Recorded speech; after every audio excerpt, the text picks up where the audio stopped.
Welcome back to Let's Chat, Iterable's weekly download on the marketing moments that matter. This week, we're breaking down a topic that's foundational, but often overlooked, email deliverability. Because no matter how great your message is, it can't drive impact if it never reaches the inbox. So let's get into it. Deliverability is the unsung hero of moments-based marketing. It's how your message earns the right to be seen. But before we dive deeper, let's clear up one common mix-up: deliverability versus delivery. Yeah, that's a really important distinction to make right off the bat. People mix them up all the time. So delivery, that's pretty straightforward. It just means, did the email server successfully send the message? Like, did it leave the building? Okay, so it was sent. Check. Exactly. But deliverability, well, that's the tricky part. That's about where it actually ended up. Did it land in the main inbox, promotions tab, or, the dreaded spam folder? Yeah, okay. So sending isn't the same as arriving in the right place. Not at all. And that destination, getting into the inbox, that depends heavily on things like list hygiene, how clean your lists are, your send frequency, and critically, how much your subscribers actually engage with your emails. Right. And understanding those factors, that's really the core mission for this deep dive, making sure messages land where they matter. Okay, let's unpack this. Yeah. Most of us probably don't think about deliverability until, well, it's already a problem. Open rates suddenly drop, or you get a spike in complaints, and by then the damage is already done, right? So that's exactly it. It's a reactive approach, like waiting for the check engine light before you even think about getting an oil change. Yeah. By the time you notice the problem, your sender reputation might already be hurt. And that reputation, think of it like your email passport. If it gets stamped suspicious, mailbox providers might just block your future emails before they even get a chance. Oof.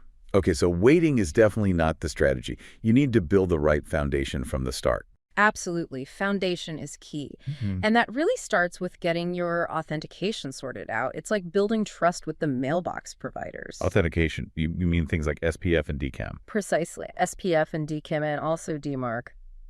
Google and Yahoo are actually requiring these now. They're not just nice to haves anymore. Yeah. So SPF Sender Policy Framework basically tells the world who's allowed to send email pretending to be you. It's like a bouncer with a guest list for your domain. Okay, checks the ID. Makes sense.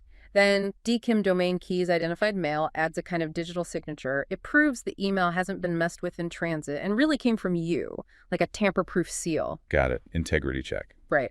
And DMARC brings it all together. It tells mailbox providers what to do if an email fails SPF or DKIM. Should they junk it? Reject it? Quarantine it? It's your instruction manual. So without these, you're basically shouting into the void, or worse, looking suspicious from the get-go. Pretty much. Your emails can just get blocked outright. It's non-negotiable these days. Here's where it gets really interesting. What happens if you're using a brand new IP address? Say you're just starting out or switch providers. You can't just unleash all your emails at once, can you? Oh, definitely not. That's a fast track to getting flagged as spam. You have zero reputation with a new IP. Right. Mailbox providers don't trust you yet, so you have to do what's called an IP warm-up. Warm-up, like stretching before a run. Exactly like that. You start slow, send a small volume, see how it goes, monitor engagement opens, clicks, bounces, complaints. Then you gradually increase the volume over time. How long does that usually take? Generally, plan for about 4 to 6 weeks. It takes time to build that trust, show you're a legitimate sender, sending mail people actually want. And a general rule of thumb, try not to send more than, say, 1 to 1.5 million emails per dedicated IP per day, especially during that warm-up. Okay, 4-6 weeks.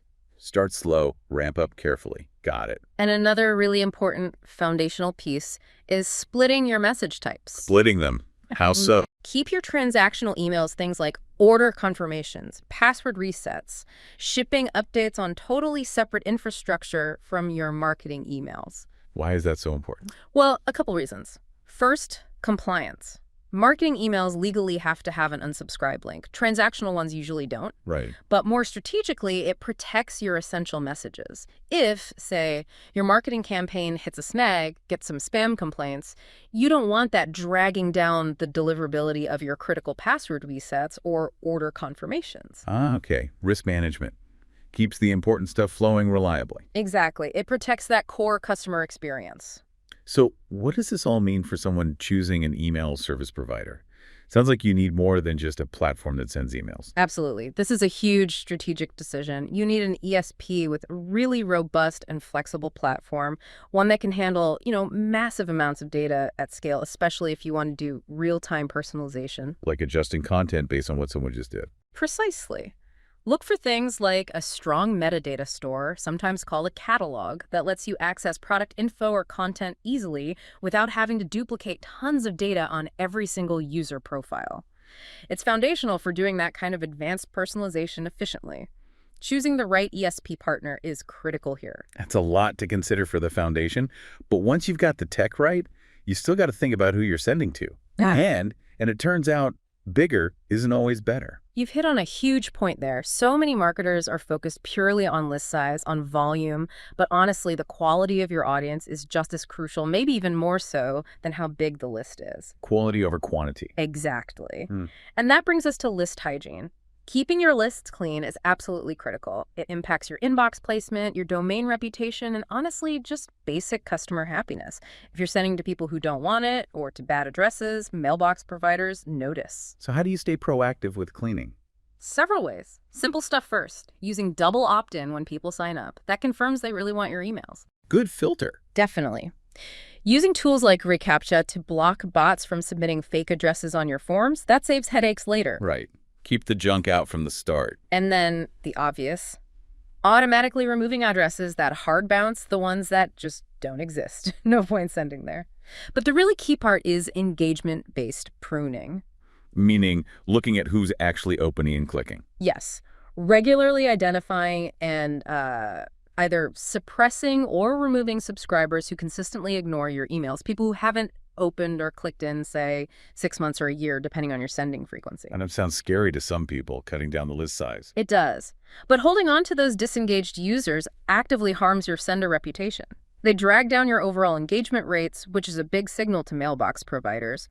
Plus, they're the ones most likely to eventually mark you as spam out of annoyance. This really drives home that point, doesn't it? That feeling of more is better is actually working against you sometimes. It absolutely is. It's probably one of the biggest aha moments for marketers struggling with deliverability.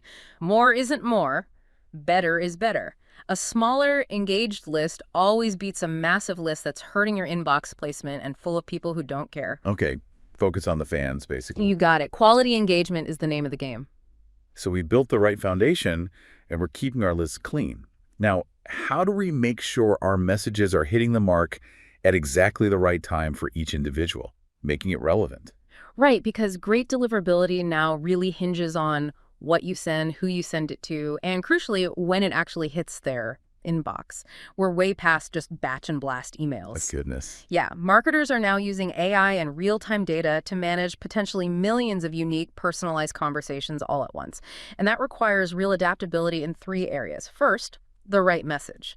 This means using live data, showing products that are actually in stock right now, or maybe local store availability, or promotions that are currently active. Dynamic content. Exactly. And this is where having an ESP with that robust metadata store we talked about, like Iterable's catalog feature, really shines. It makes it easier to pull in that relevant product or content info without complex data management on the user profile itself.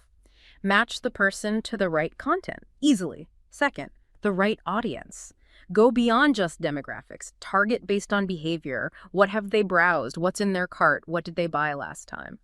So reacting to what they do, not just who they are. Precisely. You need strong segmentation capabilities in your ESP for this, finding patterns in the data to personalize more deeply. And third, the right time. I have to ask about the old 9 a.m. on Tuesdays rule. Is that completely dead? Ha! Yeah, pretty much. Consumers are all on their own schedules now, right? Checking email on their phone, whatever. Sure.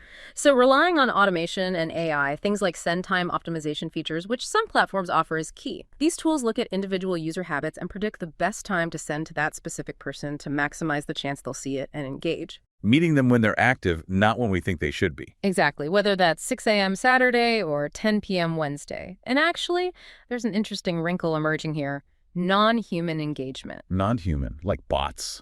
Sort of. We're seeing AI tools that people use to summarize their inbox or analyze email content. These tools often click links in the emails as part of their process. Oh, wow. So clicks might not actually be from a real interested person. Correct, and those clicks get logged just like real user clicks. So it's becoming really important to have ways to filter out that non-human activity. Otherwise, you might misread your performance thinking a campaign is doing better than it is. Okay, that's a bit mind-bending. Our emails are being read by analysis bots. Welcome to the future. It means we need to be smarter about interpreting our own data. That's a fascinating twist with the AI clicks. What's the biggest takeaway here for navigating this increasingly complex landscape? I think the main takeaway is that deliverability is just going to keep getting more nuanced, more complex, especially as AI evolves. So when you're choosing tools, look for AI solutions that are, transparent about how they work. Ones that are customizable to what you need and that integrate well with the rest of your tech stack. Flexibility and transparency are key. This is all about making sure our messages are received and valued. But sometimes, even after all this effort, users just go quiet.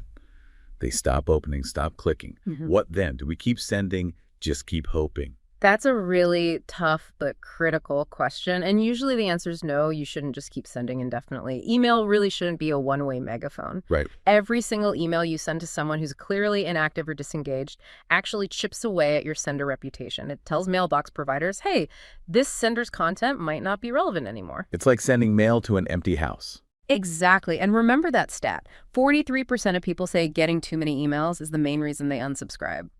Sending to disengaged folks just increases the odds they'll finally hit spam or unsubscribe out of annoyance. So what's the plan for those inactive users? You need a plan. First, try a re-engagement campaign, but keep it short, maybe 3 to 5 emails max. What kind of emails? Could be reminding them of the brand value, maybe offering an exclusive discount, asking for feedback. Give them a few clear chances to show interest again. Open, click, visit the site. Okay, a final chance to win them back. Right. But if that doesn't work, you really need to move towards sunsetting them strategically. Sunsetting? Yeah. Sounds gentle, but it means stopping sending to them, right? Yes. Holding on to those inactive users just hurts you over time. It drags down your engagement metrics, which damages your reputation. You could send a final survey asking about preferences or just quietly stop sending if they remain inactive or if you see spam complaints from that group. Let them go peacefully. Basically. And don't forget other channels. Maybe try reaching out via SMS or a push notification or even WhatsApp if you use it. Those can sometimes be lower pressure ways to re-engage without hurting your email reputation. Good platforms let you orchestrate across these channels. This feels counterintuitive to some marketers, doesn't it? To let go of subscribers. We're trained to grow the list at all costs. It really does feel counterintuitive, but it's essential. You have to shift that mindset. Holding on to disengaged users isn't just sentimental, it's actively harming your reputation and wasting resources. Chasing vanity metrics like list size doesn't help if your emails aren't landing in the inbox. So it's not realistic to win everyone back. Not at all. Don't be afraid to sunset subscribers who aren't engaging. The goal is to focus your time, your energy, your resources on the customers who are eager, who do want to hear from you. Delight your biggest supporters. That's where the real value is. Inbox placement isn't just a technical hurdle, it's a brand enabler. Nail your setup, keep your list clean, personalize with purpose, and know when to say goodbye. And if you want some more guidance on how to reach the inbox every time, download Iterable's Deliverability 101 Toolkit, your paint-by-numbers guide, build, maintain, and maximize inbox impact. That's all for this week's episode of Let's Chat Deliverability. We'll catch you right back here next time, same place, same chat.